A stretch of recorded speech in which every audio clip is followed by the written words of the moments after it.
pemirsa, perkenalkan kami dari kelompok 6. Kami akan memaparkan materi dari pertemuan 1 hingga materi pertemuan 7. Materi 1 dan 2. Pengantar sistem operasi dan organisasi sistem.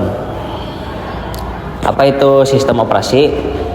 Definisinya, sistem operasi atau OS adalah sebuah program yang bertugas mengelola perangkat keras komputer. OS juga menyediakan landasan atau basis untuk program aplikasi dan bertindak sebagai perantara antara pengguna komputer dan perangkat keras komputer. Contohnya Windows, Linux, Android, dan tujuan OS yang pertama kenyamanan, membuat komputer lebih mudah dan nyaman. Efisiensi, menggunakan sumber daya perangkat keras komputer secara efisien.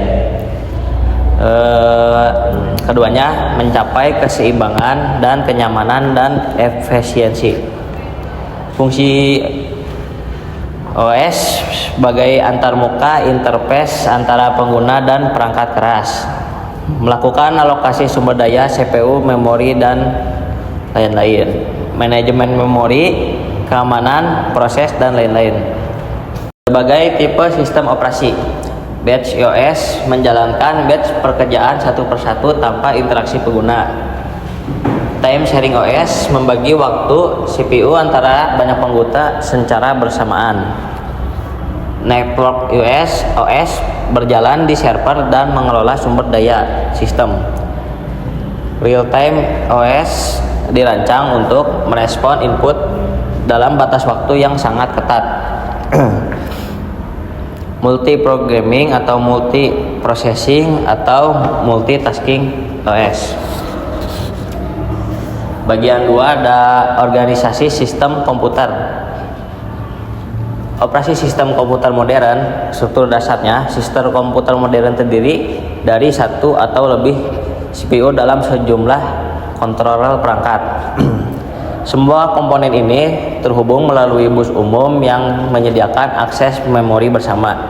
Setiap device controller bertanggung jawab atas jenis perangkat tertentu, misalnya disk, keyboard, atau monitor, dan lain-lain. Terminologi kunci sistem.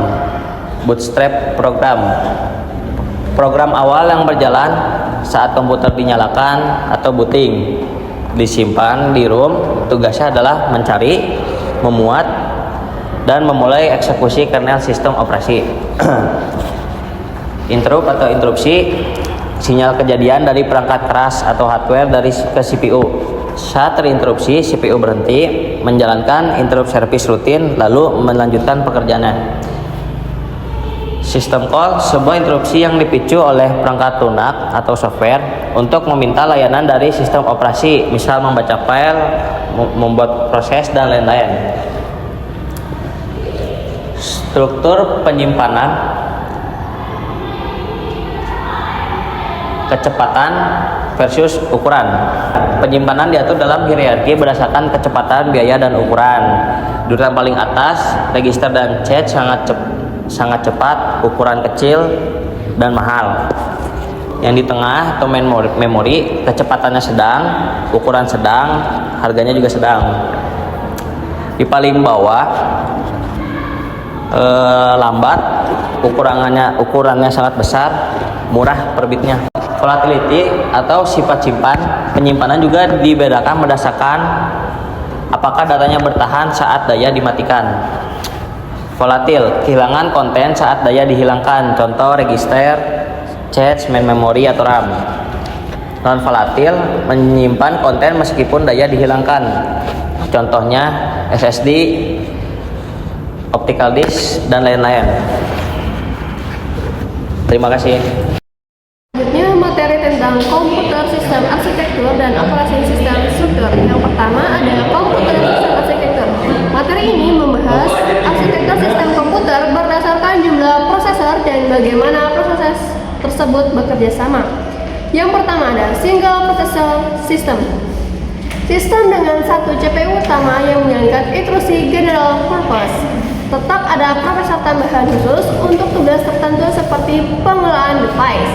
Yang kedua ada multiprocessor system, dikenal juga sebagai parallel system atau tightly coupled system.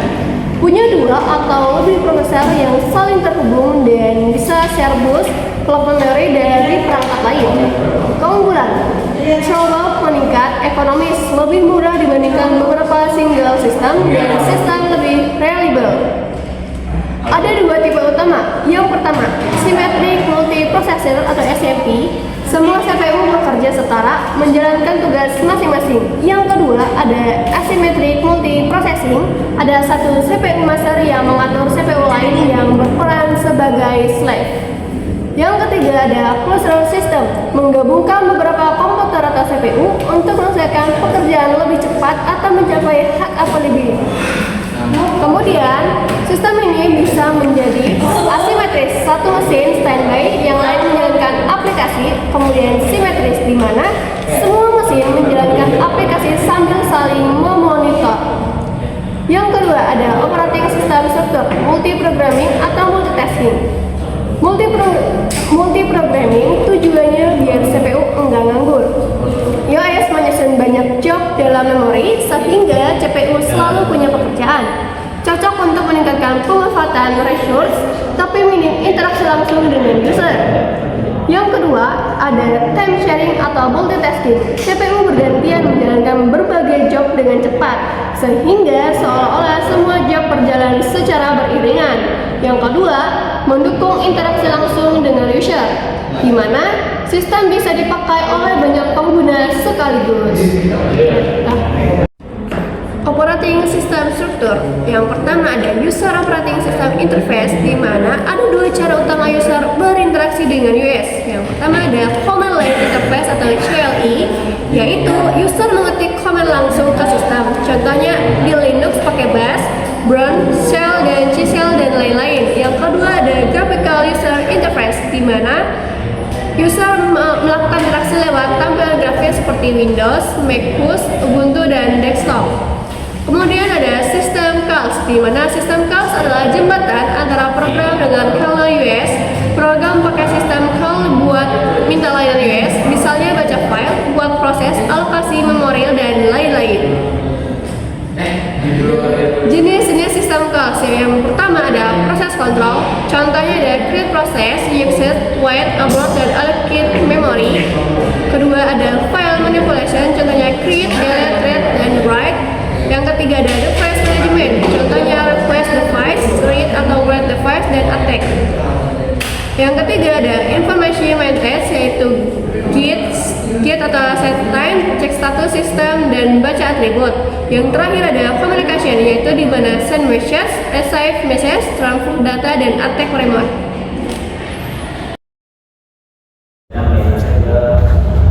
Operasi sistem operasi.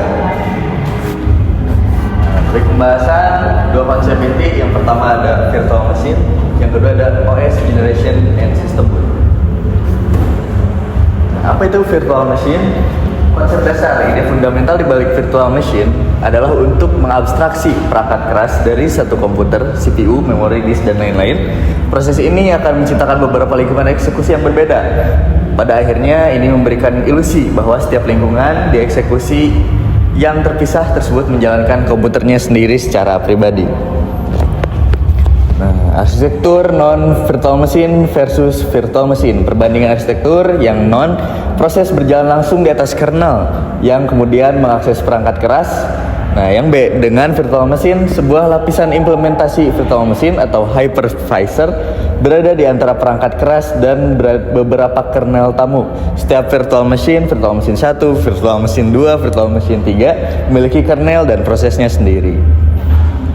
Nah, implementasi model virtual. Yang pertama ada dual mode virtual, sama seperti mesin fisik, virtual machine juga harus memiliki dua mode, yaitu virtual user mode dan virtual kernel mode.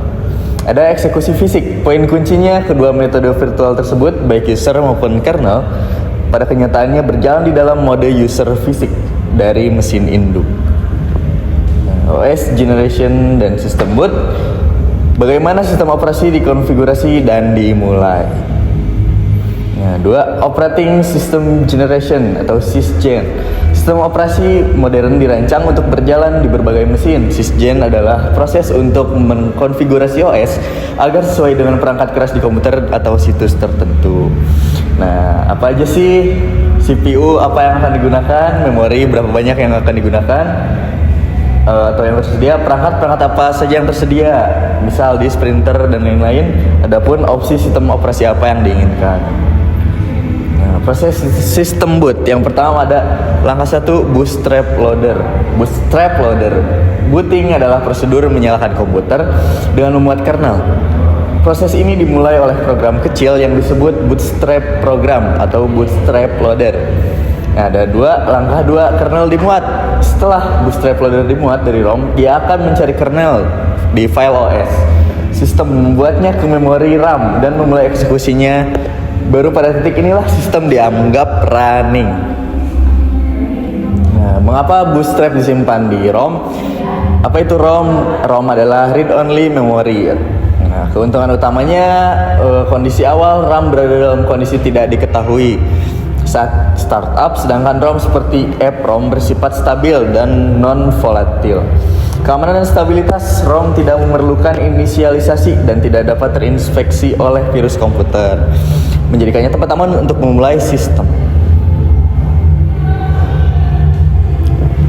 Mas, ya sekian, terima kasih.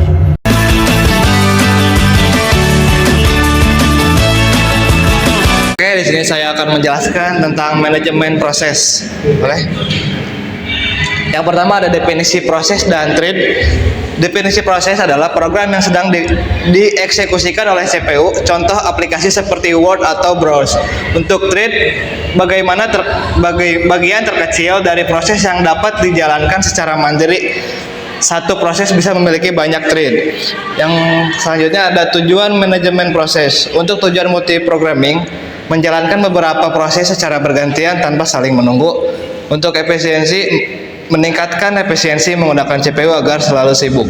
Dan responsif, memberikan respon yang cepat kepada pengguna. Selanjutnya ada status keadaan proses. Untuk new adalah proses baru saja dibuat, dan ready siap untuk dijalankan oleh CPU, running sedang dieksekusi oleh CPU, waiting atau blocked menunggu event seperti I/O selesai. Untuk terminated, proses telah selesai dieksekusi. Dan selanjutnya ada proses control block atau PCB. Apa itu PCB? Struktur data yang menyimpan informasi penting proses ini adalah KTP bagi setiap proses. Yang pertama ada ID proses dan status. Yang kedua ada program counter dan register CPU. Yang ketiga ada informasi memori dan file. PCB sangat penting untuk melakukan kontak switch. Nah, ada penjadwalan proses atau processing scaffolding. Yang pertama ada job queue, yang artinya semua proses yang masuk ke dalam sistem. Dan yang kedua ada ready queue, proses yang siap menunggu untuk dieksekusi. Dan yang ketiga ada waiting queue, proses yang sedang menunggu I/O atau event lainnya. Dan yang selanjutnya ada context switch. Perpindahan konteks terjadi saat CPU berpindah dari satu proses ke proses lain. Sistem operasi menyimpan konteks proses lama di PCB dan membuat konteks proses baru. Ini adalah overhead karena tidak ada pekerjaan nyata yang dilakukan. Operasi pada proses. Yang pertama ada proses creating, proses baru kecil dibuat oleh proses induk parent. Contoh perintah fork. Yang kedua ada proses termination, proses berhenti, selesai, atau dihentikan. Semua sumber daya yang digunakan dibebaskan. Dan yang selanjutnya ada komunikasi antar proses atau IPC. Yang pertama ada shared memory, proses berkomunikasi dengan berbagai satu area memori bersama cepat tapi butuh sinkronasi. Yang kedua ada message passing, proses bertukar pesan melalui kernel sistem operasi, lebih aman tapi lebih lambat. Terus ada race condition dan sinkronisasi. Latch condition terjadi ketika dua atau lebih proses mengakses data bersamaan dan hasil akhirnya tidak dapat diprediksi. Critical section adalah bagian kode yang mengakses data bersama tersebut. Dihindari menggunakan mekanisme sinkronasi seperti mutex atau smartphone. Selanjutnya ada masalah klasik dan keuntungan trade. Masalah klasik IPC, contoh Dinning philosophical problem atau sinkronisasi sumber daya, dan Reedus-Wirtz problem adalah konflik baca tulis.